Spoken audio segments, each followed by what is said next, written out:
I've done full-time RV living for over 3 years now, so I have some perspective on the whole thing.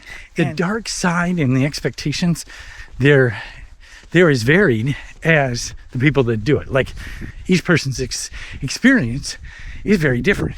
And so your dark side is going to be different from my dark side. And the next person, the next person, the next person, and on and on. But in general, it all, again, comes back to you. And if you have the perspective that you can pretty much do anything and you can get around anything, then you'll do just fine. But if you start thinking that things need to be perfect and you're not used to being alone for long swaths of time, you have to pretty much go out of your way in some cases to really meet people. If you don't want to be around people, it's pretty easy to do. But the thing of it is, being an introvert myself, I like my time alone, but I need that time also with other people. And it's not always easy to find. I mean, it's strange that way, because you get into this mode and then you don't really reach out and meet people, like, because you just get into a mode. So it's really easy, a little too easy, to stay isolated. One of the things that I found is looking for events. Meetups or van life events or RV events. There's any number of, escapee events, any number of things. And, some of them, it's cool when you can get to those. And sometimes, I end up being budgetarily minded, and so I won't go to some of these because they usually cost a little chunk of change. But that's okay, because you can meet some amazing people. And there are some free events, which are a lot of fun, So that's one of the things that I've been looking towards, kind of balancing out this alone aspect, which is the darker side. You will spend those swaths of time alone. But if you offset it, if you can balance it and offset it by events or meeting up with family and friends, it actually goes a lot better. And when you find yourself like thinking, no, I don't need to do that, it's really important, I think, to remain healthy by just doing it anyway. Like, I don't want to meet up, I don't want to do this. Go and do it anyway. It's really part of, it's like taking vitamins. It's like, go and do it anyway. You'll have fun.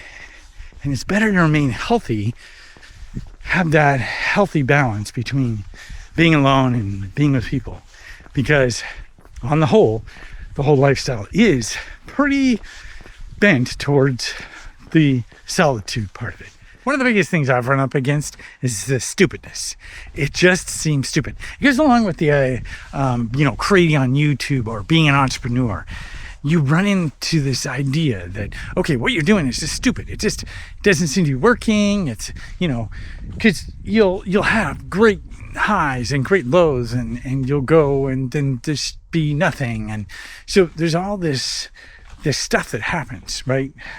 And it's just from experiencing more life than when you're in a sticks and bricks. And I think that's a big part of the dark side, is that you realize how much life there is to experience and how much you're not experiencing. And so when you do, it gets kind of overwhelming, and you have to juggle it with, let's say, doing remote work. And, that's much like, when you're in college and you go, I'm going to go to the beach and study. It doesn't always work out so well, because the beach is overwhelming and you just give up on reading that book or studying or whatever it is you need to do. And there's also just these moments of like, what am I doing? This is so stupid. All the rest of the world seems normal. And here I am, doing what and why? And then you move along and it just seems stupid. And then you get to see and have some amazing experience. And then you go, oh, that's why I'm doing it. But along the way, sometimes it's just going to feel stupid. If you start the lifestyle and you enjoy it and you really get into it, then what happens is you develop the muscles to get through any sort of situations. And any of those dark sides that come up, well, they become just part of the whole adventure. And it becomes less of a problem and more of like just part of the whole thing. Then you suddenly realize, that you can effectively say there is no real dark side, because you can turn the dark side to the light, and then of course it'll go back again. But it's all, part of the cycle. And so yes, there's dark sides, but that's part of the development that you get from doing the lifestyle. I think in general, it actually develops your spirit and who you are a lot more than regular life. You start to slow down time effectively in many different situations. It'll speed up too, but in a lot of situations, you're in new places. And those new places make you look and see things and do things differently than if you start to just, everything's habitual and everything looks like it usually does. And then time goes really fast because you don't notice things anymore. But when you're moving from another place to another place to another place, that keeps you alive to all these different elements. And that slows things down. You start to realize a lot more that you wouldn't otherwise. And so that's part of like seeing life anew and whatnot. But that can also be problematic too, because you really, really have to have a core setup, a core like philosophy, and also habits and routines that are core, that stay with you no matter where you are or what you're doing. You have to have those routines and core, because otherwise, at least in my experience, you'll get derailed. It's easy to get derailed and get lost in your mind, and you start thinking this or that and the other thing. But if you keep some specific routines, because when you're moving from place to place, that disrupts all your normal routines. And you might not be able to go to the same gym. You might not be able to do the same walk. You might not be able to do any number of things. But if you keep that core, then despite all those changes, that core keeps you going. And this is especially helpful, of course, when you're working remotely, full time.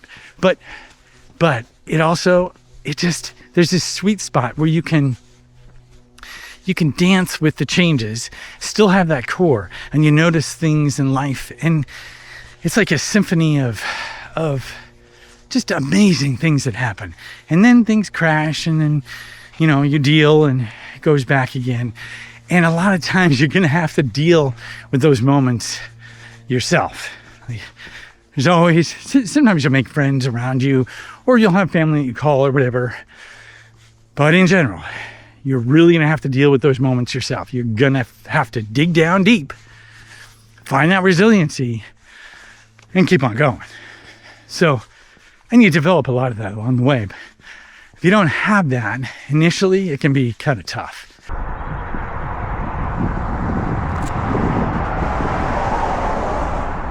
Okay, here's another possible solution for you. And the whole parameter of things, when you're starting out, one of the best things I think you can do is basically write down exactly why you're doing the full-time RV living lifestyle. Because when you do, you'll have to go back to it and remind yourself and reconnect with that passion for the lifestyle. Reconnect with the reasons why you're doing it. Because it's kind of like when you're taking that 20-mile hike, right? And you get halfway through and you're like, oh boy, I want to go back. When is this done? And even when you're going back, you're like, oh, geez. You want it to be done. And there will be times when you want the whole thing to be done. But it's not so easy. Which, by the way, you should also have an exit plan of some sort where you can easily exit if you need to. Have a plan B that you can exit out of the lifestyle in some way, shape, or form.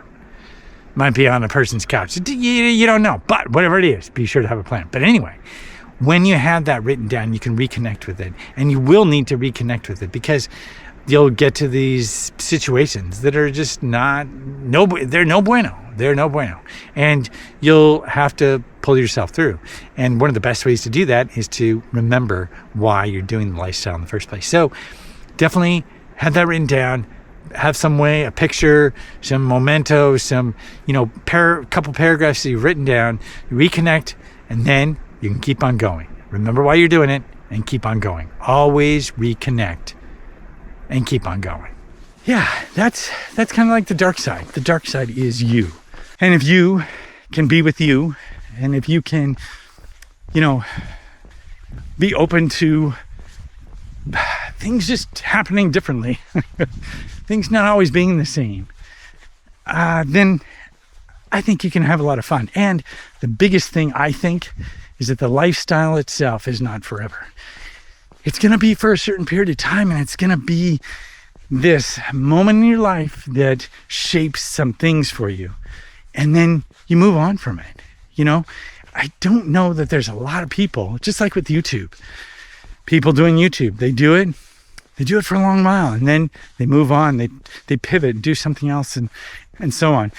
It's one of those things that's really enlivening, but it takes a lot out of you at the same time, but it's so rewarding. But eventually, for whatever reason, any number of things, I